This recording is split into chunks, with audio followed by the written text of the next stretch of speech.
our viewers, welcome to our program Youth in Politics about protest. We are here to discuss about protest today with our guest speaker, Honorable Barnabas Kalma Joshua. Barnabas Kalma. Yes. Today we are here in our studio. We are here to discuss about the protest, and we would like to ask you some few questions about politics.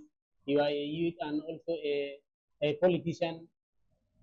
Since few weeks or months ago, youth has been calling for protest because of the bad governance, insecurity, and hunger. What is your perspective about this protest, and what is your advice for Nigerian youth about this protest? First of all, I want to thank JAPTI, the national media, for having me. I want to let people know that they should know what protest is. Protest is a medium or is a means whereby the voices of the masses can be heard across, whereby the situations of the nation or the state of the nation that we are in now. We have hunger, insecurity, kidnapping, banditry, and a lot of things has been going on. Now, first of all, Nigerians need to know what protest is all about. Yes. Protest is just about telling the government what you are doing, I don't want. Change your ways or change another method, which is the constitutional right of the citizens to have that. That is their own right. And then Nigerians used to know that the dangers in protest, first of all. You need to know the dangers in protest. If you don't know the dangers in protest, that's where you're going to have issues in protest. Are we together? Yes. Because a lot of Nigerian youth don't know what protest is. Yes. And they don't know the dangers in protest. That's why some people are calling on the protest. I sincerely tell you that about 90% of the people who are calling for the protest, they don't know what protest is, and they don't know what really people are calling for the protest. Do you understand? Yes. So that's why we need to know what protest is. So protest is a medium or is the means of which the voice of the masses can be heard to the government. So you are saying that protests should have a clear, defined terms, the objectives why Yeah, they are conducting. So now, as a politician or as a youth now, can you explain more about what are the requirements or what your advice to Nigerian youth about what they are protesting about? Can you list few? Now, first of all, people need to know what they are protesting about. Yes. There is no way I will go out to protest on something that I don't know. Yes. No, it's not a reality. I must know what really I'm protesting about. So people are protesting about hunger, insecurity, Yes. kidnapping, Yes. banditry, Yes. money laundering, and the rest of them. You can mention a lot of them. So that is why we are calling on the attention of the people that you should know what really you are protesting about. That is why you need to see people coming out to protest. But my advice to the Nigerian youth is know what you are doing. Yes. Know what really people are protesting about. So that you will know the outcome of the what you are carrying. First of all, you have to have a security backup when protesting. Yes. And which is that's the responsibility of the security agencies. Yes. And the responsibility of the government. Yes. And the responsibility of the religion leaders to make awareness to the citizens about the dangers of having protests, about the dangers of going out there to protest. But a lot of people don't know the dangers. They just want to move ahead and just do the protest, which is not right.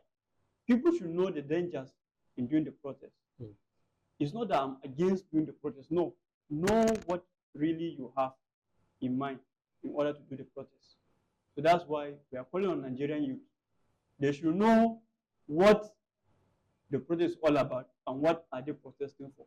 before you go out protest, and you should know your limited right Mm. within the protest. Don't go out to go on whether to go and protest, and then you go and be burning people's properties, people's a lot of things, burning cars, burning houses, and a lot of things, which is not right. Yes. So So based on what you're saying now, I can understand that it's somebody's civil right to protest, and if you must protest, there are rules or there are laws that you have to follow. That means if you go contrary, there is a danger. of course, there's a danger. Okay. There's a danger. So now, can you explain more about the implication or the dangers if you go contrary to the rules that govern protests? Okay. You know, when you talk about the danger of the protest, is a very wide. Yes. You know that. In danger now, just take example of Kenya. Look at what happened in Kenya. There are a lot of loss of properties, a lot of lives, and a lot of things happen in Kenya. For instance, Kenya took their own and they did it successfully, but they have a lot of consequences to bear. There's going to be a loss of life and a loss of properties, and in fact, a lot of things that is going to happen when doing the protest. So those are the dangers, and also you should know that when things like this happen, there are people that will take advantage of the protest in order to do their own will. You understand? Yeah. Whereby would you integrate another form of issues, and then you see a lot of fight, a lot of quarrel, a lot of things that were happening during the protest. That's what government is calling on the youth. Hold on to the protest for now, or if you are going to do the protest, do it peacefully. We are not stopping you, but you should be aware that there are dangers and consequences while doing the protest, so that nobody should hijack the protest and use it for his own personal use. So those are the few things that you need to know about the dangers of protest. Based on your statement, I can understand that security agencies or government entirely, traditional leaders, political leaders, the masses, the youth, the elderly and the stakeholders, according to your statement now, everybody has a role to play. Definitely, everybody has a role to play. Maybe by teaching or creating awareness. But in summary, what advice can you tell to those people what they're supposed to, or what they will do, or what advice they will give to youth? Well, first of all, my advice goes to the federal government and all the people in power. They should provide security for the Nigerian youth, sufficient security to carry out their own peaceful protests. Denying them protest is denying them their own constitutional right, which is also against the constitution. Everybody has the right to do protest, and it's their own constitutional right. So they should not stop them. Allow them to go, but provide sufficient security. While religion leaders should tell the people or pass knowledge to them that there are dangers and consequences while doing the protest. You should know your limit while taking your own protest. You should know the boundaries. Don't go and cross your own limit and then you think you are doing protest. Don't go and take it to your own personal advantage. Protest is something that people should benefit after the protest, not something people should regret. So my advice to the government is that they should be aware that these youth are hungry, these youth are angry, youth are willing to do whatever it takes for Nigeria to be better. All they want is give them sufficient security backups, give them sufficient time and listening ears. They should listen to the cry of the Nigerian youth. If they listen to the cry of the Nigerian youth, all of this will not be happening.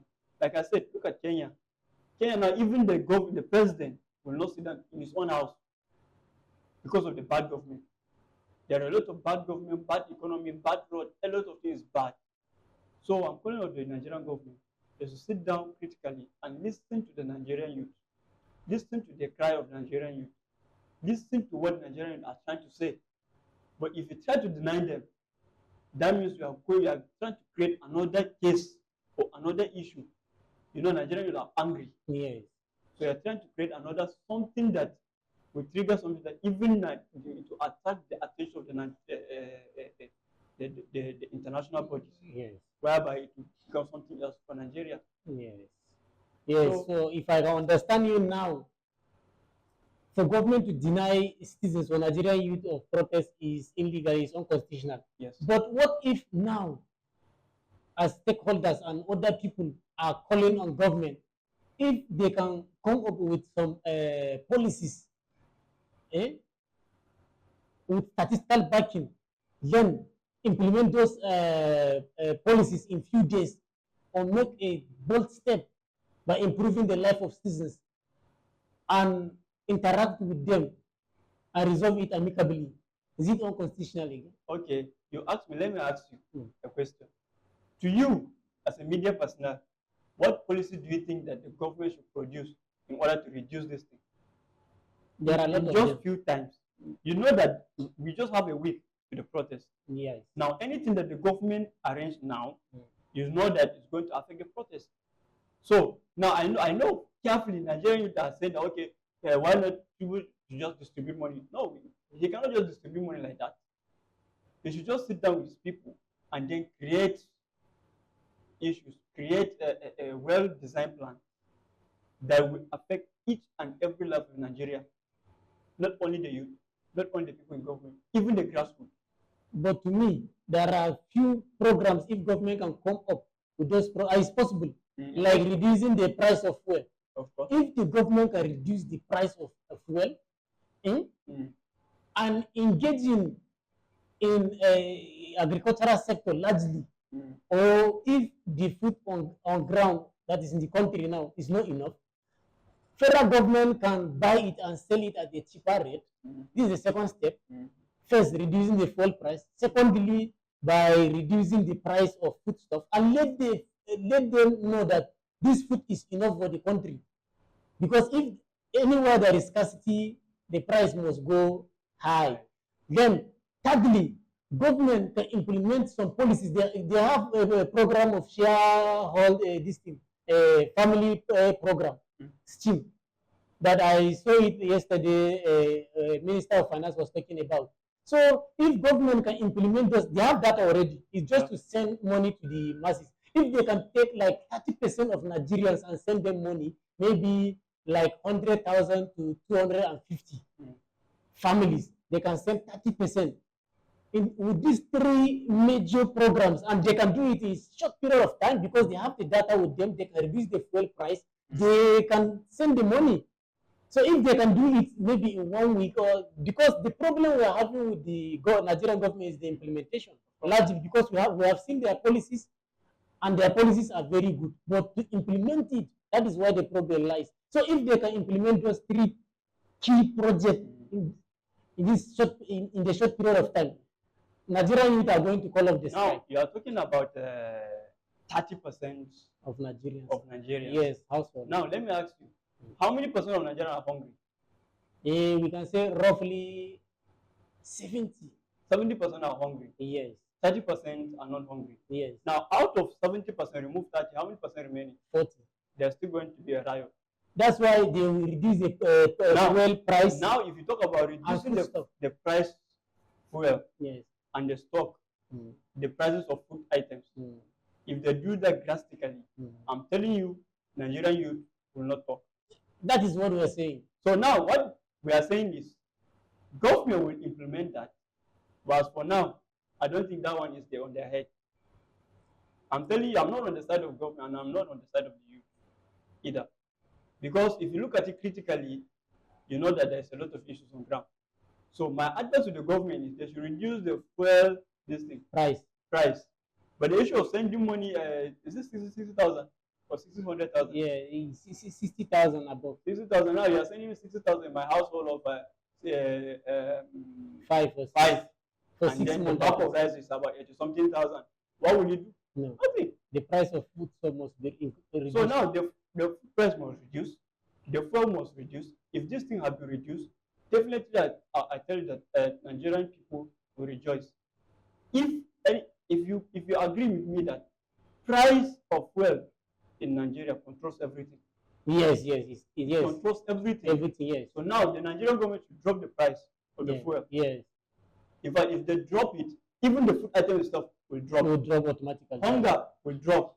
Suffering will drop. That's what we are saying. Nigerian government should drop the fuel. in order, so that's what the Nigerian youth are talking about. Do you understand? Yeah. See, government, come, let's sit down, let's discuss. You people should drop the fuel down so that we will know from where we take off. Nigeria, we are strong. We can adopt to anything. Yeah.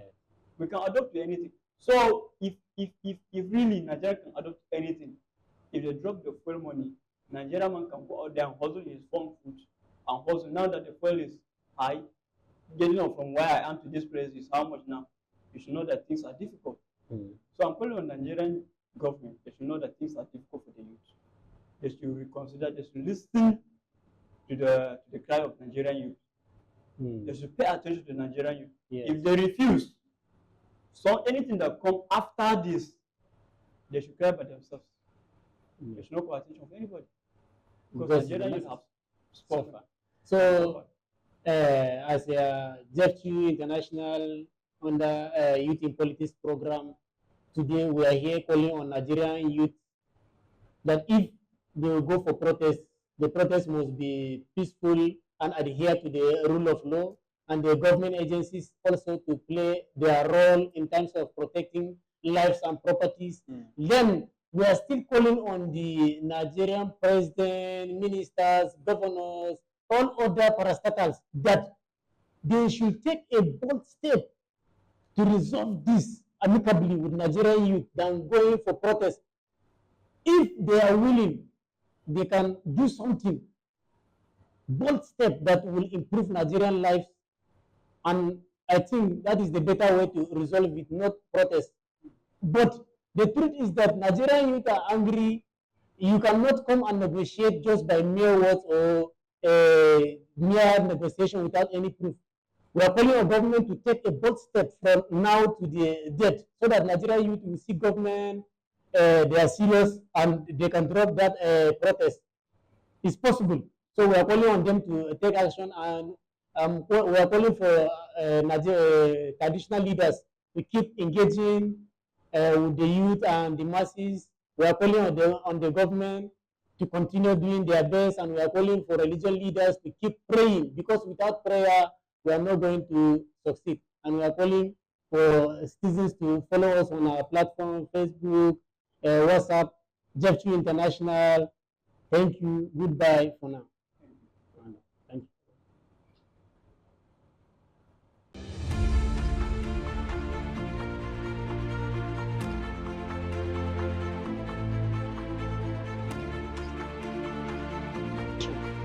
When I come out to contest for an election, there is no need to lie. Yes, there is no need to lie. And if the person is competent enough, he will tell you his project, siyasa. A cikin mutane, wanda kuma mutanen da ba sa cikin kungiyar su nan ba za su gane me ne suke nufi ba, sai su ne suka san kayan su. Sannan kuma ka duba godfatherism, ubangida.